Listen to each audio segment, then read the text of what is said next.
I recently finished the book The Road to Roswell by Connie Willis.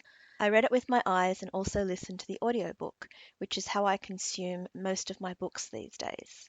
I had thrown the book into the mix for consideration for my book club, but as it didn't get a Guernsey, I decided to read it on my own. As the blurb says, a delightful novel about alien invasions, conspiracies, and the incredibly silly things people are willing to believe, some of which may actually be true, from the Nebula and Hugo Award-winning author of Blackout and All Clear. When level-headed Francie arrives in Roswell, New Mexico, for her college roommate's UFO-themed wedding, complete with a true believer bridegroom, she can't help but roll her eyes at all the wide-eyed talk of aliens, which obviously don't exist. Imagine her surprise, then, when she is abducted by one. Odder still, her abductor is far from what the popular media have led her to expect. With a body like a tumbleweed and a mass of lightning-fast tentacles, nor is Francie the only victim of the aliens' abduction spree. Before long, he has acquired a charming con-man named Wade, a sweet little old lady with a casino addiction, a retiree with a huge RV and a love for old westerns, and a UFO-chasing nutjob who is thoroughly convinced the alien intends to probe them and or take over the planet. But the more Francie gets to know the alien, the more convinced she becomes that he's not an intruder, that he's in trouble and she has to help him. Only she doesn't know how, or even what the trouble is. Part alien abduction adventure, part road trip saga, part romantic comedy, The Road to Roswell is packed full of men in black, Elvis impersonators, tourist traps, rattlesnakes, chemtrails, and close encounters of the third, fourth, and fifth kind. Can Francie, stuck in a neon green bridesmaid's dress, save the world and still make it back for the wedding? This book is written by the amazing science fiction author Connie Willis, whom I have adored for a very long time, ever since I read the novel The Doomsday Book. Connie Willis is an author of great range and depth who researches her books in extremely painstaking detail. She can write heartbreaking tragedy, complex sci-fi, and also screwball comedy. This book is definitely not for everyone. So if you liked crosstalk and you like screwball comedies with endless playful dialogue, hilariously infuriating side characters, and liked movies like It Happened One Night, The More the Merrier, Pillow Talk, Guys and Dolls, you will like this one. If you do not like such movies, then you will absolutely hate this novel, and you should probably read something else, like maybe The Sun Eater Chronicles, Sword of Kaigan, The King Killer Chronicles, or something more serious and grim. In relation to Connie Willis herself, I will probably do a separate video about her another day because she has honestly written some of my favorite books of all time. She's an American sci-fi and fantasy author whose writing tone ranges from pure and bleak dystopic science fiction through to social satire, comedy of manners, screwball comedy science fiction. If you like the comic elements of Murderbot, you might like a lot of her comedic stories. I don't understand why she doesn't get more love on YouTube, to be honest. Connie Willis has won many awards throughout her career, and I remember that the first novel that I read by her, The Doomsday Book, left me in shock quite a long time afterwards. I remember that everybody that I loaned my battered copy to had the same reaction.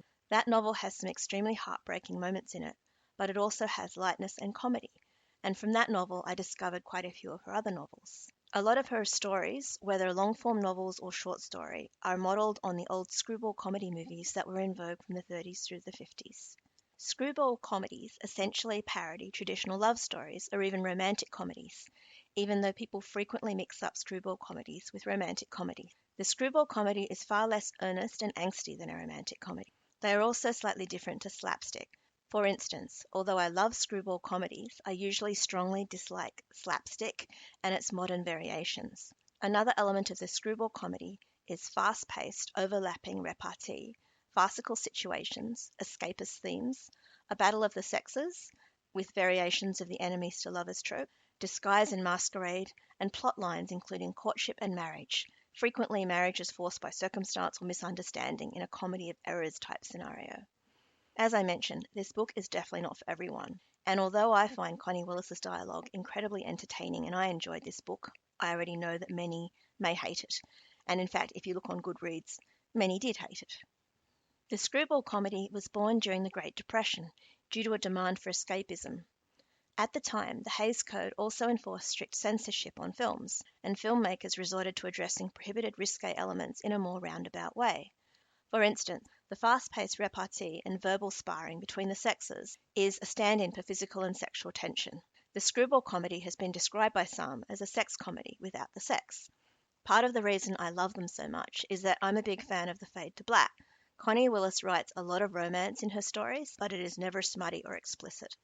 The Road to Roswell is essentially a screwball comedy that is set in the modern age and with aliens. As with a lot of her novels, there is a female protagonist, Francie. As with many Willis heroines, she is kind, stubborn, and compassionate. Although not stupid, she can be kind of goofy and clumsy. As with other Willis screwball comedies, the novel includes masquerades and disguises in which a character or characters resort to secrecy. In a screwball comedy romance, the couple will frequently seem mismatched and even hostile to one another, but eventually forced proximity or one of the other main characters will bring them together, leading to romance. Like a traditional screwball comedy, the characters in this novel are placed in ridiculous, farcical situations. In this one, an alien who looks like a tumbleweed abducts a motley group of humans, including Francie, and then hijinks ensue. As mentioned in the blurb, Francie goes to Roswell to act as her friend and former college roommate Serena's maid of honor, and also to try to discourage her from marrying Russell, an alien-obsessed conspiracy theorist. Serena has always had terrible taste in men, a kamikaze base jumper who wanted her to dive headfirst into the Grand Canyon with him, a gun stockpiling survivalist, and a breatharian who believed you could survive on air and positive thinking. She has also been engaged to a soul shaman and a storm chaser. Thus, although Francie has agreed to be Serena's maid of honor, her primary objective is to talk her friend out of marrying Russell. While in Roswell, Francie is abducted by an alien that looks like a tumbleweed, which forces her to drive out of Roswell and around the desert.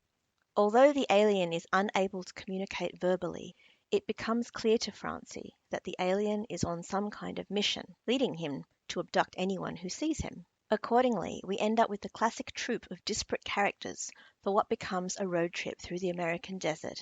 There is Wade, a good-looking but strangely knowledgeable con man who sells fake alien abduction life insurance to gullible suckers. There's Eula May, a sweet little old lady who is addicted to casinos and claims that this is because of the all-included buffet. There's Joseph, a fanatic of westerns, and Lyle, an incredibly annoying conspiracy theorist. If you listen to the audiobook, you will actually grow to really hate any Lyle dialogue.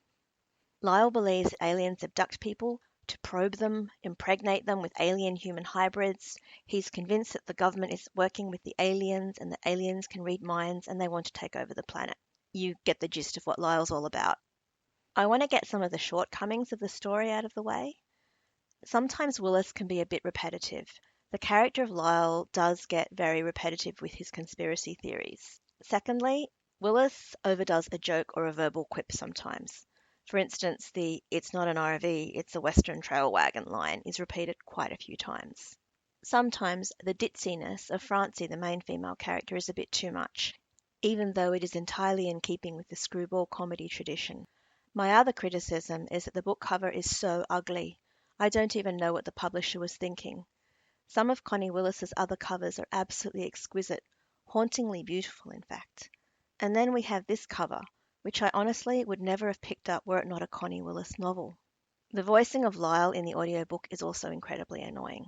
Finally, on a very shallow note, I don't like the name Wade. Aside from that, I found the book to be an absolutely joyful romp. Connie Willis writes a lot of dialogue, and while a lot of people hate that, I love it. For me, she evokes a lot through her dialogue, so although some will criticize her for not prescriptively and descriptively world-building, I think she does it through dialogue.